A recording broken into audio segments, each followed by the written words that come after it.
J'ai perdu 100 000 euros. J'ai perdu l'assurance vie de mon père.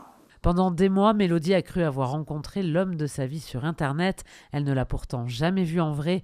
Et aujourd'hui, cette Toulousaine raconte comment elle a perdu une fortune dans une arnaque sentimentale orchestrée par un brouteur. J'étais interdit bancaire pendant 5 ans. Les conséquences de l'interdit bancaire, c'est qu'on ne peut pas faire de crédit, on ne peut pas avoir de découvert. Tout commence en 2017 sur un site de rencontre. Mélodie échange avec plusieurs hommes et pour différentes raisons, l'un d'entre eux attire rapidement son attention. Il se faisait appeler Norbert. À force de me dire justement des mots doux, des gentillesses, de faire le tour de ma vie, de faire les tours de mes préoccupations, de ma solitude aussi, de dire qu'il était là que pour moi. À cette période, Mélodie, qui est atteinte d'un handicap, élève seule sa fille et se sent très isolée. On cherche l'affection, donc je me suis dit oui, c'est intéressant et puis ça change, ça va changer ma vie. Très vite, elle demande à rencontrer cet homme, mais à chaque fois, il trouve une excuse. Il m'a dit en fait j'ai un projet, là je vais partir en Afrique pour hériter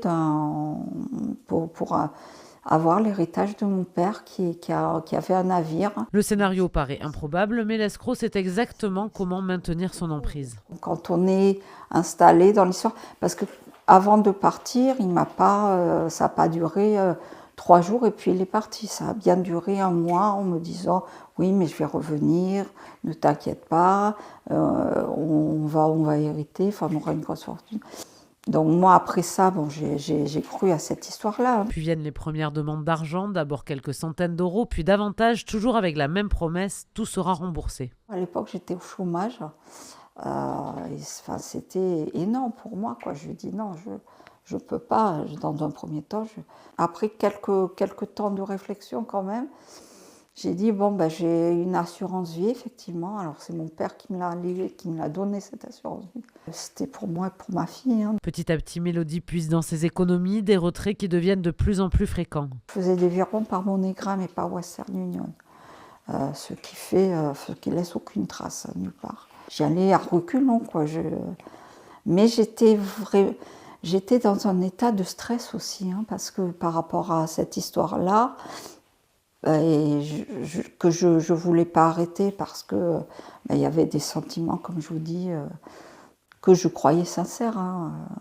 Et j'avais envie d'y croire. Sa famille tente de l'alerter, même son banquier lui demande d'arrêter, mais l'emprise psychologique est déjà très forte. Si vous voulez, il faut un tel lavage de cerveau que moi, je n'arrivais pas à réfléchir. Je croyais que tout le monde était contre moi, en fait. Ils étaient contre le bonheur que je croyais vivre. Pendant des mois, les histoires s'enchaînent, toutes plus invraisemblables les unes que les autres, mais Mélodie reste prisonnière de l'espoir jusqu'à ce que la répétition des demandes d'argent et le discours de cet homme lui mettent la puce à l'oreille.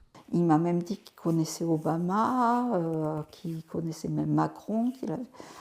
Je me suis dit, non, là, ça va trop loin.